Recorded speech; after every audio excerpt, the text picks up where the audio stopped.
driving, he would always start falling asleep, and I would always have to stay awake to try to wake him up so we don't get in a car accident. And whenever it was a green light, he used to start driving, but he was sleeping, and he went in the other lane, and we did, and I was watching to see if he would notice that, but he didn't notice. So then I saw a car, and I started getting nervous, and I said, "Daddy, wake up! You're gonna crash!" And then he turned back in the right lane. So we kept on going, and it kept on happening over and over again. And I had to stay up all day, and I couldn't go to sleep because I had to make sure that we wouldn't get in any trouble and get in a car accident.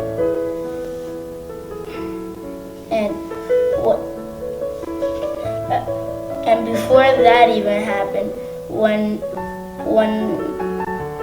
I think just when I turned 5, my dad he was really big. He had a really big belly, and then when I used to live in this old house that I used to love, and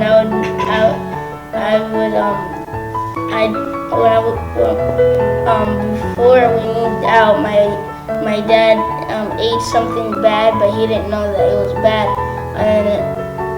And then that night, I was up with my cousin Shuggy, and we were looking out the window, and there was ambulance and some cops there, and we were looking to see what happened.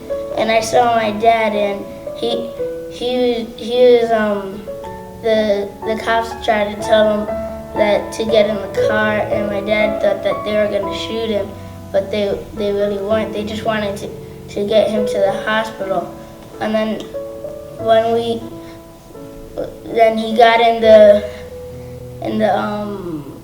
ambulance truck, and they drove into the ambulance.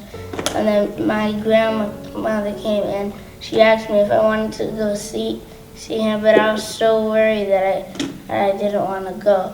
And then my aunt when she came back, I asked her what happened, and she told me that he ate something really bad. And then I got really nervous after that. I got pretty heavy at one point in my life. I lost a lot of weight due to surgery. There was 3 different kinds of surgeries that I could have done. I could have done bariatric sleeve surgery is one of them. I could have gotten what's the other little surgery they have? There's bariatric surgery. Now I can't think of the other ones. Anyway, I chose that one because that one was a little push to make me lose a percentage of weight. I wasn't going to lose a lot of weight and look sick, look ill the way other people look. My doctor said, listen, you do this surgery, you're going to lose a percentage of your weight. Maybe 80 pounds you're going to lose. If it's not guaranteed, right? So I took the offer, I took it upon doing it because I was so heavy and I didn't know where my life was going. And from going from a place at 177, 177 pounds, and because of my problems, my issues, my life, my personal things at home, I turned to food and I got really heavy, and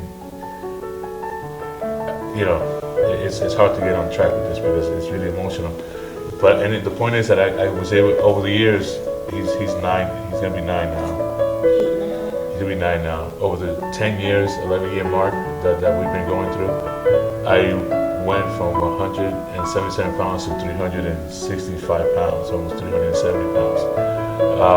And the only way out, I ended up no health issues ever. I never been to the hospital for anything besides a flu or a cold or whatever. And all of a sudden, I ended up with clogged arteries in my heart. I ended up with that knocking on the door diabetes. I ended up with, you didn't speak about that, but we ended up with sleep apnea. That's what actually we did talk about. Sleep apnea, which is where I just fell asleep anywhere. I sat down and just fell out. No matter what I was doing, I if I sat down for 1 second, I was gone. That's what he was talking about me driving. I had to pick him up. I put him at arm's risk because I had nobody to pick him up for me. I've been a single dad. I've been in his life since he was in his mom's belly. I never let go of this kid. So I couldn't, because of work and where I was and picking up on Friday, nobody could do it for me. At times my sister would do it for me, but she's got her own thing that she's doing. So yeah, I had to put him at risk, and I knew it. And I tried to be really careful when I was driving. And it was magical. I don't know if it was him, if it was God, or who was it that, I don't know how he knew that I was falling out. Right? As my eyes were closed, Daddy, wake up! And I would just, and he saved us, pretty much. He saved us many times. Still today now, I don't have sleep apnea anymore, thank God. But still today, at times he sees me in the car, I'm tired, and he said, Daddy, wake up, and I wake up. But now it's because I'm tired, because I don't sleep or whatever, it's not sleep apnea. But losing all this weight, I ended up with, like I said, clogged artery, knocking on diabetes. I had sleep apnea. The doctor was gonna take away my license to drive. And when they diagnosed me, they said, "Listen, I need your license." So I don't have a license. I don't drive. Or else if I get my license, I'd never be able to pick up my kid. So when they took me to check my heart, they told me, "Listen, we're gonna put in this machine. It's a treadmill, and this is gonna just tell us whether you have a clogged artery or not." And at that time, I could run, I could do whatever I had to do. I said, "Listen, that machine's gonna tell you that I'm sick, that you're gonna open up my heart and see what's going on here. You better get some more doctors here, because I'm gonna get on the machine and running is my thing." So it wasn't gonna affect me. So I got into the treadmill. This is the little lane. I couldn't fit in there, and they want me to walk, put it on the hill, and I'm walking up the hill, I'm bouncing back and forth. And I start pressing, because I know if I let them believe, if I can't do this workout, they're gonna diagnose me with clogged artery. They're gonna open my heart and do whatever they gotta do. It's not gonna happen. So I pressed the button and said, "What are you doing?" They had to call the doctor. They had like 3 or 4 doctors there, and I kept pressing the button. "Let's go. We're gonna run." And my tears are coming down my face, and I'm like, "Let's go. We're running with this shit." They're like, "Oh man, dude, that machine was not gonna tell these doctors that my heart is done and I got a clogged artery." So I was able to beat that. Came back. It was a false alarm. I didn't have a clogged artery. Diabetes, I was at the door of it. They're about to give me medication for it. And talking to my doctor, he says, "Listen, all these problems that you're having, all of a sudden, they're all related to your weight. They're all weight problems. If you lose weight, you can get rid of all of them." So then I gave it some thought. My sister, I talked to her. She was in the hospital. She's a phlebotomist. And she knows all about this stuff. So she said, "Listen, if you do surgery, you're gonna lose all of that. You're not gonna have any of this." So I decided. I said, "I'm gonna do it." I didn't believe in it, but I said, "Listen, I can run. I can do it." And like I said, I bought my clothes. I was ready. I tried to go out, but I couldn't leave my house, get dressed. I couldn't go out and run. For some reason, I couldn't go out and run. And I'm the type of guy that I've taken a bicycle, and I've been dropped off on Route 17 in Jersey and ridden back to back.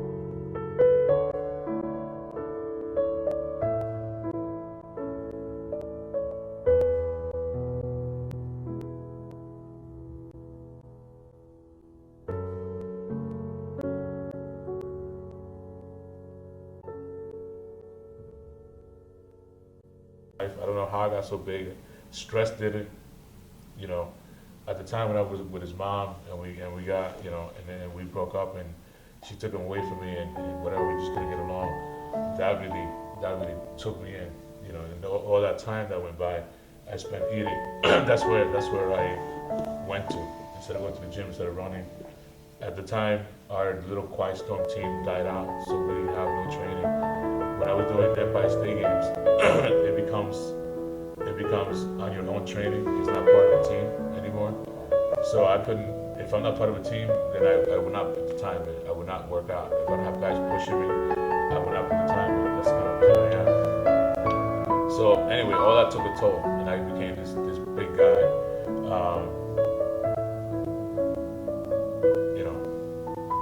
And the hardest part was that, having my son beat me up in the car every time. When he told me, "I don't want you driving me no more. You can't drive me in the car. I'm in the car with you." And seeing my doctor tell me, "Listen, we're gonna do it." And the day of the surgery,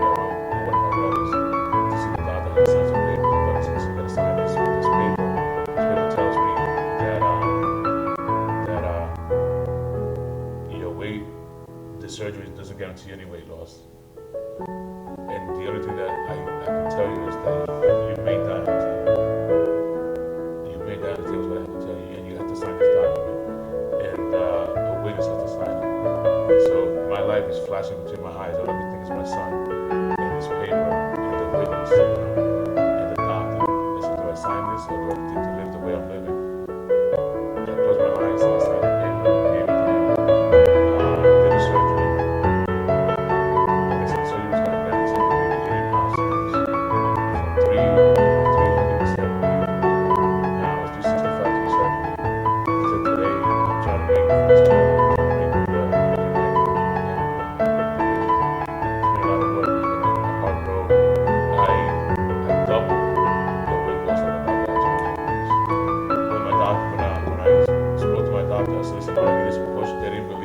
I was so big, and there were so many big people that probably, he says in 5 years you're gonna gain the weight back. I said, listen, if you give me this push, you said you're telling me 80 pounds, I'm gonna lose 200. He says, you lose 200, you make me famous. I said, well, you gotta get ready for your famous is coming. I'm gonna put the work in. So when I see him now, he's like, oh, you lost so much weight. And he looks at my stomach, he's like, where's your stomach? I said, what do you mean, where's my stomach? He says, the way you were to how you are with all my other patients, your stomach should be down to your knees. You should be folding it up 3 or 4 times and tucking it into your pants. You know, where's your skin? I said, I don't know. I do a lot of workout, jiu-jitsu, and the training that we do has gotten me to where I am now and given me the body that I have, you know.